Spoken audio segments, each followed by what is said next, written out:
Breaking news చూస్తున్నాము. Kamareddy MLA Venkataramana Reddy collector కార్యాలయానికి చేరుకొని ఆయనతో విజ్ఞప్తి చేశారు. మొత్తానికైతే భూములకు సంబంధించి కబ్జా జరిగింది అనే దాని మీద ఎంత మాత్రం భూములు కబ్జా జరిగిందో తెలపాలి అంటూ కూడా కలెక్టర్ని కోరారు. అంతేకాకుండా కలెక్టర్ కార్యాలయానికి ఆయన ఎవరు కార్యకర్తలు లేకుండా ఒంటరిగా వెళ్లారు. ఎమ్మెల్యే క్యాంప్ ఆఫీస్ నుంచి కలెక్టర్ కార్యాలయం వరకు కూడా ఒంటరిగా వెళ్లారు ఎమ్మెల్యే రమణారెడ్డి. కార్యకర్తలు ఎవరు వెంట రావద్దు అంటూ ఆయన పేర్కొన్నారు. ఇక కలెక్టర్ను కలిసి భూముల వివరాలు అడుగుతాను అని వెల్లడించారు. గజం భూమి అమ్ముకున్నట్టు తెలియనా కూడా రాజకీయ సన్యాసం చేస్తాను అని వెల్లడించారు. కేసులకు భయపడేది లేదు అని, వారం రోజుల్లోగా ఈ భూముల అంశంపై లెక్క తేల్చాలి అన్నారు. నోటి దురుసు ఉన్న వారిపై కూడా దాడులు జరుగుతున్నాయని ఆయన పేర్కొన్నారు. మొత్తానికైతే గత కొంతకాలంగా మున్సిపల్ ఎన్నికల అనంతరం ఈ పరిణామాలు అయితే తీవ్రంగా జరుగుతూ ఉన్నాయి. ఎమ్మెల్యే వర్సెస్ అక్కడ బీఆర్ఎస్ బీజేపీగా మారింది వ్యవహారం. మొత్తానికైతే ఆరోపణలు అవి మాటల యుద్ధం నుంచి దాడుల వరకు కూడా వెళ్ళిపోయాయి. ఈ నేపథ్యంలోనే ఎమ్మెల్యే వెంకటరమణారెడ్డి భూ కబ్జాలకు పాల్పడ్డారు అంటూ కూడా ఆరోపణలు తీవ్రతరమయ్యాయి.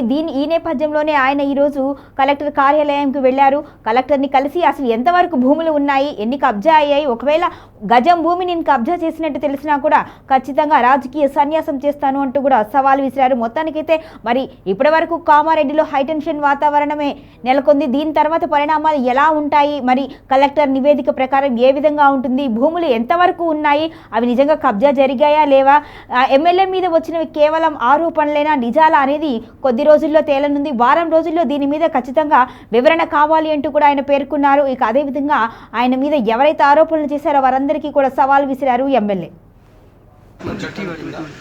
ప్రయోజనాల కింద దాని వివరాలు తెలియజేయాలనేది నేను చెప్పడం జరిగింది. ఇప్పుడు కలెక్టర్ గారికి ఒక లెటర్ ఇస్తున్నాం. ఆల్రెడీ ఎంఆర్ఓ వారికి రైట్ ఇన్ఫర్మేషన్ యాక్ట్ల కాపీ పెట్టాం, ఆర్డీఓ గారికి ఒకటి పెట్టాం, అడిషనల్ రెవెన్యూ కలెక్టర్ గారికి ఒకటి పెట్టాం. ఇది రైట్ ఇన్ఫర్మేషన్ యాక్ట్ కింద పెట్టినటువంటి లెటర్. సమాచార అతి బలమైనటువంటి చట్టము సమాచార హక్కు చట్టం.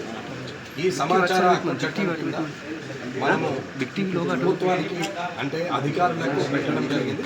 ఇవాళ MRO Kamareddy, RDO Kamareddy, additional collector revenue Kamareddy వారికి పెట్టడం జరిగింది. అట్లాగే కలెక్టర్ గారికి ఇవాళ అప్లికేషన్ ఇచ్చి ఈ వారం 10 రోజుల లోపల దాంట్లో ఏదైనా తప్పు జరిగితే నేను ఇప్పుడు నా మాట మీద నిలబడే ఉన్నా. ఒక్క గజం కాదు, 1 ఇంచు జాగా అటు ఇటు పోయినట్టయితే అది కింద మా కుటుంబం కానీ మేము కానీ ఈ 60 సంవత్సరాల్లో ఎప్పుడైనా తప్పు చేసినట్టయితే ఇవాళ రాజీనామా చేసి రాజకీయ సన్యాసం చేయడానికి నేను సిద్ధంగా ఉన్నాను. లేకపోతే ఇవాళ కుక్కల్ని వదిలేసి ఇష్టం ఉన్నట్టు మాట్లాడిపిస్తున్నటువంటి ఆ ముసల్లక్క ఆయనకు తెలవాలి.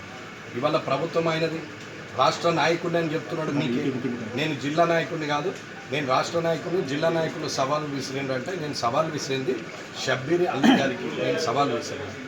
నీవు దమ్ముంటే నువ్వు రావాలి, కానీ ఆ శివనూరులో పోయి అక్కడే ఫామ్ హౌస్లో ఉండి నువ్వు రాకుండా మాట్లాడితే కుదరదు.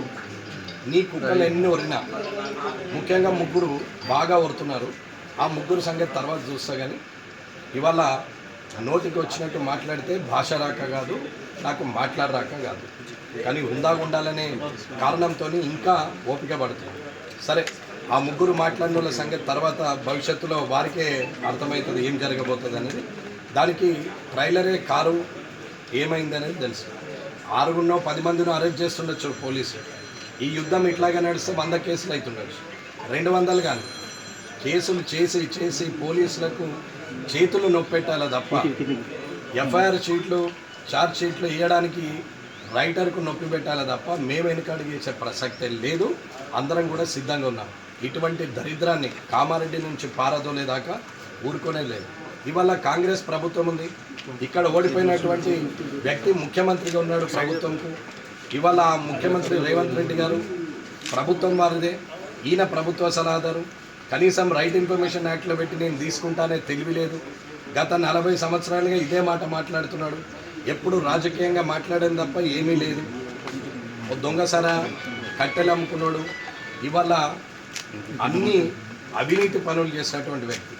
ఒక్కొక్కటి అన్నీ కూడా తీసి బయట పెడతాను, విడిచిపెట్టే ప్రసక్తే లేదు. నేను రాష్ట్ర నాయకుడిని అనుకుంటున్నావు, కానీ నువ్వు బుడ్డర్కాన్కు తక్క, నీవే మాత్రం పనికిరాదు. నువ్వేదో అనుకుంటున్నావు, కానీ విడిచిపెట్టే ప్రసక్తే లేదు.